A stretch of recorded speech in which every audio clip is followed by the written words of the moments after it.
और गायत्री का मंत्र काम क्या करता है?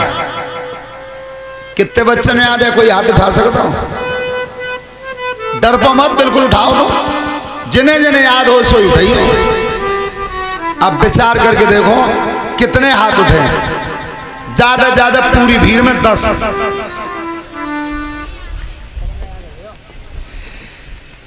बेटा बहुत गलत बात है। गीत भजन तो तुम गाने तो जन भगवान जाने दे सके, कहां से ढूंढ के लाती हूँ, इतने तो हाथ रट लेती हूँ। ओ बे कहूं मतलब के ना कोई लेना न देना। हिंदू धर्म के 3 स्तंभ हैं, ध्यान करें सभी बहनें बेटियां हैं। नंबर 1 कलयुग में गंगा जी, दूसरे नंबर गाय और तीसरे नंबर गायत्री। ये तीनों जिन घर में हैं वो घर स्वर्ग बन जाता है। अब विचार करना बेटी के तीनों में तो एक ना है तो को है सकता है। गायत्री का महामंत्र जरूर याद करो। जिन बिटियाओं को याद है वो और याद करवाओ पड़ोस में। और पता है काम क्या करता है? डर खत्म हो जाता है, भय खत्म हो जाता है बिल्कुल। और भय कैसे लगा तो मालूम है? खूब रोज को देखो वो होए। अब जैसे दद्दा ठोर पर रह रहे हो, पीछे मेड़ पर पत्तेलों को झूठ उठाना होए और रोज देखो हो दिन में। और रात में जब पेट में तो डर पैदा हो तो बे याद नहीं दिखा तो फिर रात में। और सुनो बेटा, नेक काउ तरह थे वो कीड़ा चमका तो देखो लाट जाते हैं। अगर काउ तरह वो झूड़ में नेक वो कीड़ा वो जज्जा सो का कहता देख बीड़ी जोड़ ली आदमी है बिल्कुल भय बैठता है। तो हमेशा ध्यान रखो भय खत्म हो जाता है गायत्री का महामंत्र जाप करने से। तो आज विश्वामित्र ऋषि आए हैं महाराज दशरथ जी के यहां कि राक्षस यज्ञ नहीं होने देते।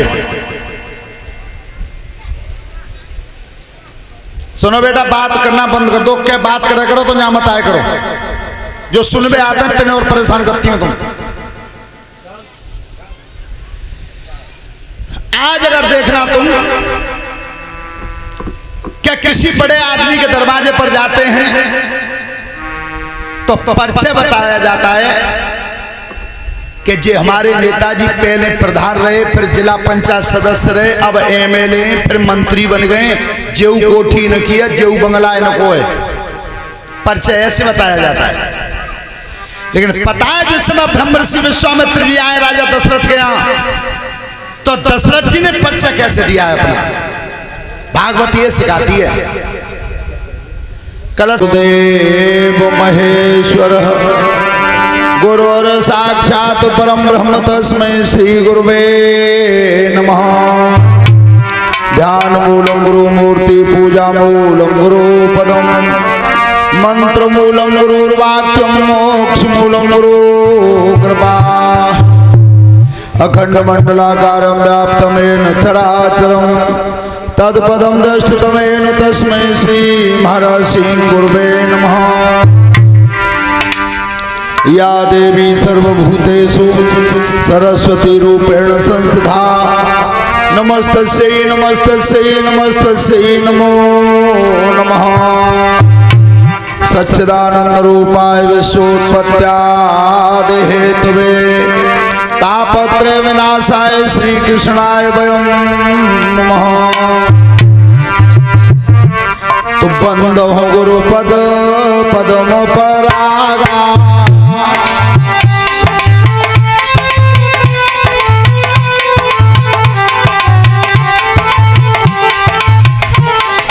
बंद हो गुरुपद पदम परागा सुरुचि सुबास सरस अनुरागा।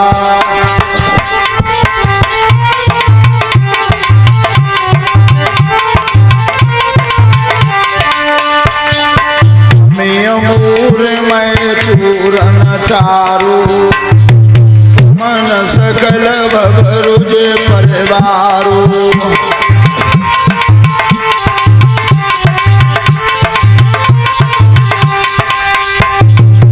जन जनक सुता जग जनन जानकी, अतिशय प्रिय करुणान धान की।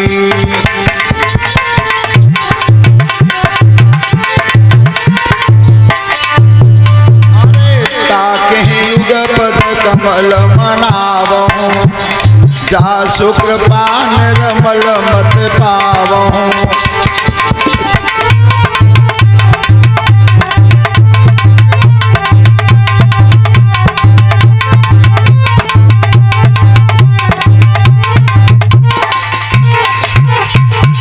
बोलिए सत्य सनातन वैदिक धर्म की।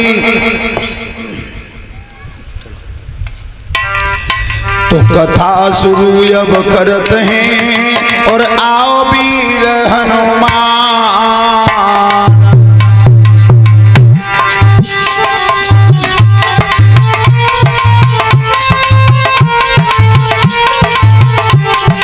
आसन आए विराजिए तेज पुंज बलवान।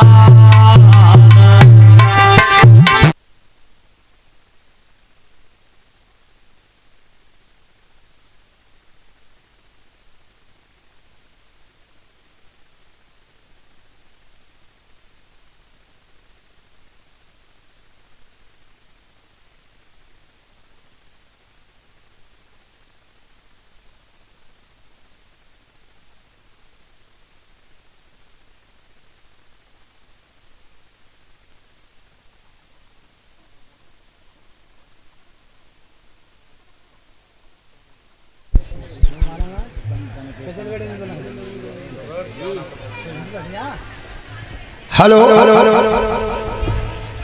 आज गंगा मैया के किनारे शुक्रताल पर परमहंस ज्ञानी श्री सुखदेव जी महाराज राजा परीक्षित को कथा सुना रहे हैं। अभिमन्यु नंदन काम क्रोध मद हिंसा का दमन करते हुए सांसारिक मोह माया को छोड़ते हुए भगवान की कथा की तरफ ध्यान रखना, मृत्यु के भय को मन से निकाल देना।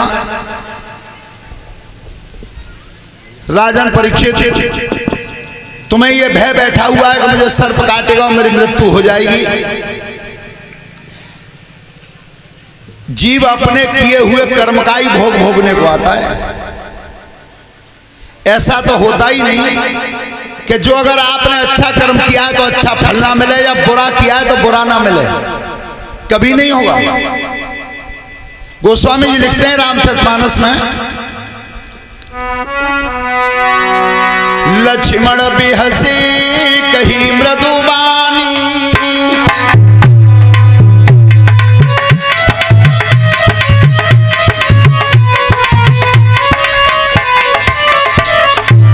लक्ष्मण बिहसी कही मृदुबानी, ज्ञान विराग भगति रस सानी।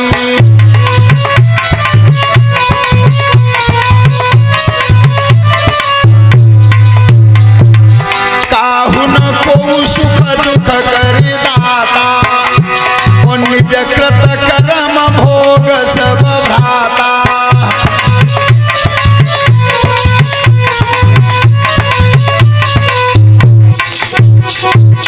अपने किए हुए कर्म का भोग निश्चित भोगना पड़ता है।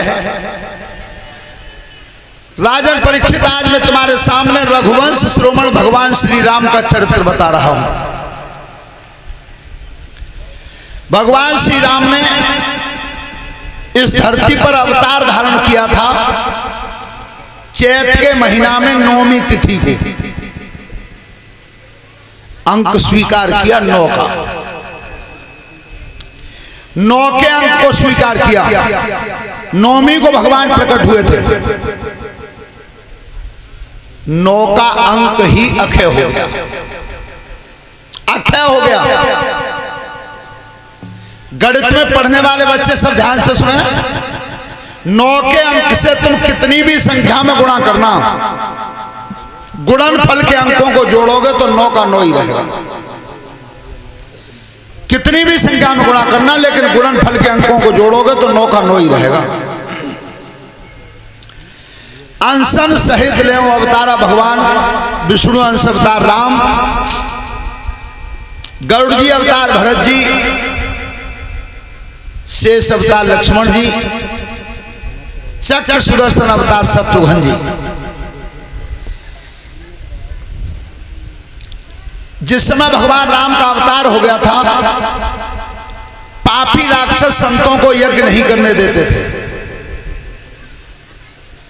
जब राक्षस यज्ञ नहीं करने देते थे, तो आज यज्ञ की रक्षा के लिए विश्वामित्र ऋषि आए हैं। ब्रह्म ऋषि बोले जाते हैं विश्वामित्र जी, देव ऋषि बोले जाते हैं नारद जी। और एक बात सब ध्यान से सुने, 4 वेद हैं, सबसे ज्यादा श्रेष्ठ प्राचीन वेद है ऋग्वेद, और यह गायत्री का महामंत्र ऋग्वेद का मंत्र है।